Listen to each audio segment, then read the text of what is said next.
આવનારી પેઢી શું આ લીલોતરી કે લીલા ઝાડ વૃક્ષો જોઈ શકશે, ઓક્સિજન મેળવી શકશે? મહત્ત્વના પ્રશ્નો એ છે કે અહીં કોણ કાપી ગયું છે, આ બધા ઝાડો પરમિશનથી છે, પરમિશન વગરથી છે, એની તપાસ થવી ખૂબ જરૂરી છે, જેથી કરીને આવનારા સમયની અંદર આવી રીતે અસામાજિક તત્વો ઝાડો વૃક્ષો જે ગોચર વિસ્તારોમાં આવેલા છે એ કાપે નહીં અને કાયદાનું પાલન કરે.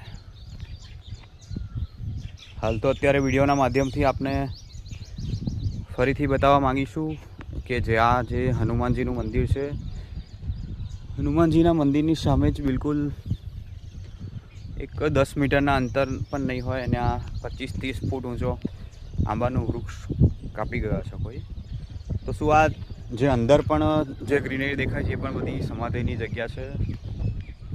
હા, એની અંદર પણ કેટલા એવા ઝાડો છે જે કપાયેલી હાલતમાં છે, ખાલી થડિયાત દેખાય છે. તો જિલ્લાના ફોરેસ્ટ અધિકારીઓ તથા લાગતા વળગતા તમામ અધિકારીઓ ઘટનાની ગંભીરતાને લે, તપાસ કરે અને કસૂરવારો સામે કાયદેસરના પગલાં ભરે. ક્રાઇમ ન્યૂઝથી પરાગ પી બારૈયા, ડાકોર.